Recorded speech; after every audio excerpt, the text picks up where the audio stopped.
ఇప్పుడున్న ఆటోమొబైల్ మార్కెట్‌లో చాలామందికి ఒక కన్ఫ్యూజన్ ఉంటుంది. ఎందుకంటే ఇప్పటికి వెహికల్స్ మార్చాలని ఆలోచిస్తున్న వాళ్ళు, కొత్త వెహికల్స్ కొందాం అనుకున్న వాళ్ళు, ఫర్ ఎగ్జాంపుల్ బైక్ కానివ్వండి, కార్ కానివ్వండి ఏదైనా. సో, అది కొనాలా లేదా అనే దానికి మార్కెట్‌ని చూస్తే మనకి మార్కెట్ 3 రకాలుగా కనిపిస్తుందనమాట.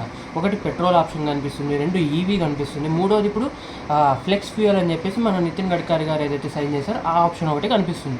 సో, ఏది ఫ్యూచర్ అవుతుంది, ఫ్యూచర్‌లో ఏది మెజారిటీ ఉంటుంది, దానివల్ల మనం ఇబ్బంది పడతామేమో అన్న థాట్‌తో చాలామంది బండి కొనాలా వద్దా అనే కన్ఫ్యూజన్‌లో ఆగిపోతున్నారు. సో, ఈ వీడియో ద్వారా మీకు ఆ కన్ఫ్యూజన్‌లో క్లారిటీ వచ్చేలా నేను మీ వీడియో చేస్తున్నాను.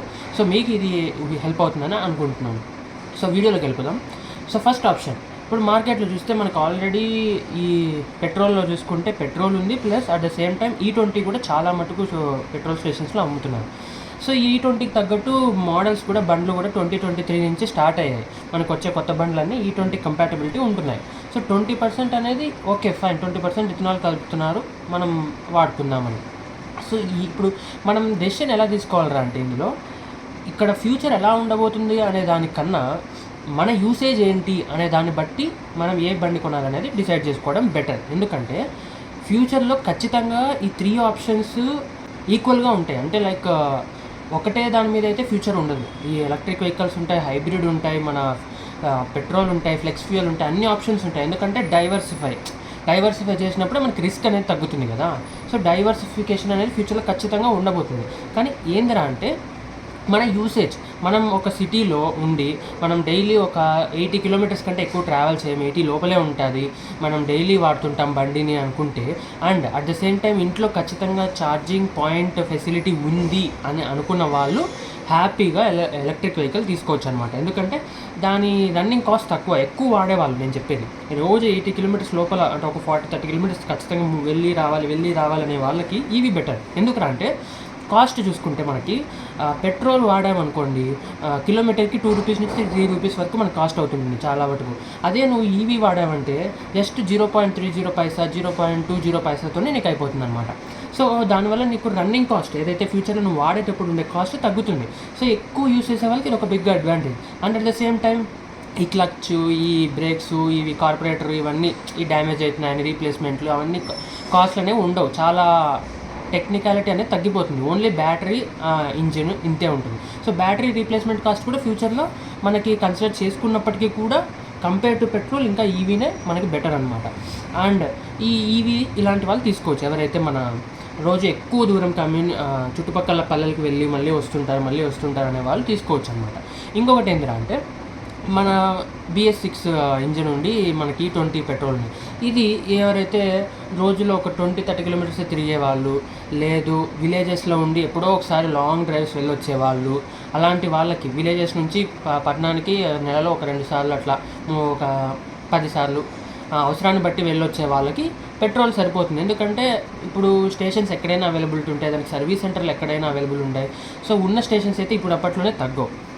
అండ్ ఫ్లెక్స్ ఫ్యూయల్, దీని మీద చాలామంది క్వశ్చన్. ఫ్లెక్స్ ఫ్యూయల్ ఏందిరా అంటే ఫ్యూచర్లో ఇప్పుడు నితిన్ గడ్కరీ గారేమో E85, E100 అని చెప్పి కూడా ఇచ్చేశారు. దానివల్ల మనం ఇంటర్నెట్లో ఆల్రెడీ చూస్తున్నాం, తేనెటీగలు వచ్చి కూర్చుంటున్నాయి ట్యాంక్లో, మళ్ళీ పైప్స్ పాడైపోతున్నాయని చెప్పి, తర్వాత ఇంజిన్ దెబ్బతింటుంది, మైలేజ్ తగ్గుతుందని. కరెక్ట్. ఎథనాల్ ఏమవుతుందిరా అంటే ఇది అగ్రికల్చర్ రైస్ కానీ వీట్ కానీ లేకపోతే మన షుగర్ కేన్ నుంచి ప్రొడ్యూస్ చేస్తారు కాబట్టి దీంట్లో ఒక స్వీట్నెస్ అనేది ఖచ్చితంగా ఉంటుంది. దానివల్లే ఇవన్నీ అట్రాక్ట్ అవుతాయి, చీమలు కానీ ఇవన్నీ. ప్లస్ ఇంకోటి ఏంద్రా అంటే దాంట్లో హైగ్రోస్కోపిక్ నేచర్ ఎక్కువ ఎథనాల్ ఉన్నప్పుడు. హైగ్రోస్కోపిక్ నేచర్ ఏంటంటే గాల్లో ఉన్న తేమ శాతాన్ని అట్రాక్ట్ చేసుకుంటుంది. సో, దానివల్ల తేమ అనేది బండి ఇంజన్ పార్ట్స్లో కానీ ఎక్కడైనా వాటర్ అనేది ఫామ్ అయ్యి దానివల్ల ఇంజన్ మైలేజ్ తగ్గుతుంది. And at the same time ఈ ఎథనాల్ అనేది పెట్రోల్ ఎంత పవర్ అయితే ఇస్తుందో 1 లీటర్కి, అదే 1 లీటర్కి ఎథనాల్ ఇచ్చే పవర్ తక్కువ. కాబట్టి at the end of the day నువ్వు పెట్రోల్ ఇచ్చినంత పవర్ రావాలరా అంటే ఎథనాల్ కొంచెం ఎక్కువే కొట్టించుకోవాల్సిందే. సో, ఎకనామికల్గా చూసుకుంటే నీకు 2 సేమే అవుతాయి at the end of the day. Ethanol ఎక్కువ వాడతావు అదే పెట్రోల్ ఇచ్చినంత పవర్ ఇవ్వడానికి. సో, ఓన్లీ బెనిఫిట్ ఏంటంటే ఎన్విరాన్మెంటల్గా కొంచెం క్లైమేట్ పరంగా మనకి ఈ కార్బన్ ఎమిషన్ అనేది తగ్గుతుంది అనేది ఒక పాయింట్ అనమాట. అండ్ ఇంకోటి ఇంపోర్ట్స్, మనకి డాలర్స్ మన ఫారిన్ రిజర్వ్ మొత్తం అయిపోతుంది దానికి అని చెప్పి, డాలర్స్ మీద అన్సర్టెన్గా ఉంది ప్రపంచం అని చెప్పి అది తగ్గించడానికి ఒక బెనిఫిట్. ఇంకొకటి ఏంటంటే రైతులకి హెల్ప్ అవుతుంది అని చెప్పి మన గవర్నమెంట్ అయితే చెప్తుంది, ఇంకొక అడిషనల్ ఇన్కమ్ వాళ్ళకి అవుతుంది ఈ దానివల్ల అని చెప్పి. సో, ఇన్కమ్ చూసుకుంటే అగ్రికల్చర్లో కూడా ఇవన్నీ ఏవైతే వీట్ కానీ, రైస్ కానీ, లేదా మన షుగర్ కేన్ కానీ చాలా వాటర్ కన్జ్యూమింగ్ క్రాప్స్ అనమాట. అంటే చాలా ఒక రైస్ తీసుకుంటే మనమైతే 10,000 లీటర్లు అయిపోతుంది మనకు ఒక్క లీటర్ ఎథనాల్ ప్రొడ్యూస్ చేయడానికి. అంటే రైస్ ప్రొడ్యూస్ చేసే అంత రైస్ దాన్ని మళ్ళీ ప్రాసెసింగ్లో మాత్రం 3 to 5 లీటర్సే పడుతుంది ప్రాసెసింగ్ చేయడానికి. కానీ ఎప్పుడైతే ప్రొడక్షన్ దానికి కావాల్సినంత రైస్, 1 లీటర్ ఎథనాల్ కావాల్సినంత రైస్ ప్రొడ్యూస్ చేయాలంటే మనకి ఒక 10,000 లీటర్లు అయిపోతుంది. ఆల్రెడీ మనం వాటర్ క్రైసిస్లో ఇబ్బంది పడుతున్నాం. అండ్ ఇప్పుడు సూపర్ ఎల్ నీనో ఎఫెక్ట్ కూడా మీరు గమనిస్తూ ఉంటారు. ఈ సూపర్ ఎల్ నీనో వల్ల మనకి ఇప్పుడు వర్షాలు ఉండవు, ఎండలు, డ్రాట్ అది వస్తుందని చెప్తున్నాను. ఇది ఒకటే కాదు, నేను ఈ ఛాలెంజెస్ ఎందుకు చెప్తున్నాను అంటే ఫ్లెక్సీ ఫ్యూయల్ ఈ E85 E100 రావడానికి ఇంకొక 10 ఏళ్ళు ఖచ్చితంగా పట్టచ్చు అనేది నేను మీకు చెప్పడానికి ఇవన్నీ ఎగ్జాంపుల్ చెప్తున్నాను. అదేంద్రా అంటే మనకి ఇప్పుడు ఏదైతే డేటా సెంటర్స్ అని చెప్పి పెడుతున్నారు దానికి ఎంత వాటర్ కన్జ్యూమ్ చేస్తుందని ఆల్రెడీ స్ట్రైక్స్, ప్రొటెస్ట్ జరుగుతున్నాయి. సో అవేమో పెట్టే తిడతారు ఎంత ప్రొటెస్ట్ చేసినా. సో అదొకటి, మనకు ఆల్రెడీ ఉన్న సూపర్ ఎల్ నీనో ఎఫెక్ట్ మనకు గ్రోయింగ్ పాపులేషన్కి వాటర్ సప్లై అనేది ఒక పెద్ద కన్స్టెంట్గా ఉండబోతుంది ఫ్యూచర్లో. దానివల్ల ఫ్లెక్స్ ఫ్యూయల్ ప్రొడక్షన్ అనేది మొత్తం మ్యాండేటరీ చేసేసి ఇండియా మొత్తం ఫ్లెక్స్ ఫ్యూయల్ ఉండాల్సిందే, E85 E100 ఉండాల్సిందే అని పెట్టే ఛాన్సెస్ చాలా టైం తీసుకుంటాయి అన్నమాట. ఇప్పుడే వెంటనే అవ్వవు. ఎందుకురా అంటే ఇప్పుడు ఫర్ ఎగ్జాంపుల్ పెట్రోల్ తీసుకోండి, 90,000 పెట్రోల్ స్టేషన్స్ ఉన్నాయి ఇండియా మొత్తంలో. కానీ మనం ఏదైతే ఈ ఫ్లెక్స్ ఫ్యూయల్ స్టేషన్స్ ఏవైతే ఉన్నాయో నితిన్ గడ్కరీ గారు చెప్పినట్టు 2027 కల్లా ఒక 5,000 పెట్రోల్ స్టేషన్, అదే ఎథనాల్ బేస్డ్ పెట్రోల్ స్టేషన్స్ అనేవి ఎస్టాబ్లిష్ చేస్తామంటున్నారు. సో 27కి 5,000 వస్తాయి. అలా స్కేల్ చూసుకుంటే నీకు 2035 కల్లా మొత్తం 90,000 మైన ఇన్ఫ్రాస్ట్రక్చర్ కానీ, దానికి కావాల్సిన సర్వీస్ సెంటర్లు కానీ, ఇన్సూరెన్స్ వాళ్ళని ఒప్పించి ఇన్సూరెన్స్ వాళ్ళు కూడా దాన్ని కన్సిడర్ చేసేకి గవర్నమెంట్ అన్ని డెసిషన్స్ తీసుకొని జరగడానికి టైం పడుతుంది. దాంట్లో ఈ వాటర్ కన్స్టెంట్ అనేది మేజర్. ఎందుకంటే లీటర్లు వాటర్ కావాలి.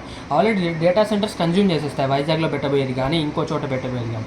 ఈ డేటా సెంటర్స్ కన్జ్యూమ్ చేయడం వల్ల నీకు ఇక్కడ కూడా వాటర్ అనేది చాలా పెద్ద కన్స్టెంట్గా మిగలబోతుంది. సో దీనివల్ల లేట్ అవుతుంది.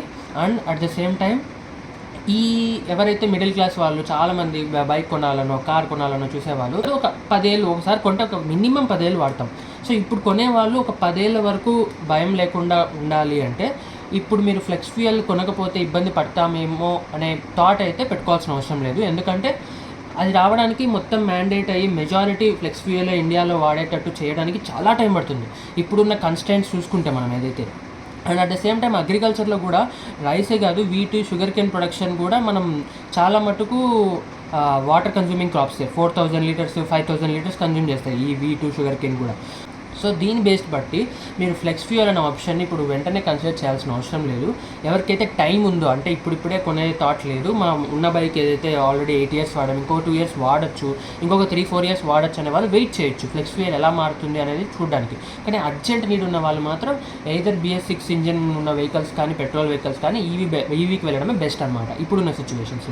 సో దట్ మీకు 10 years వరకు అయితే ఏం ప్రాబ్లం ఉండదు. ఎందుకంటే ఈ ఇన్ఫ్రాస్ట్రక్చర్ అంతా డెవలప్ అయ్యి పెట్రోల్ స్టేషన్స్ పెట్టడానికి కూడా నీకు 2032 to 33 వరకు పడుతుంది టైం.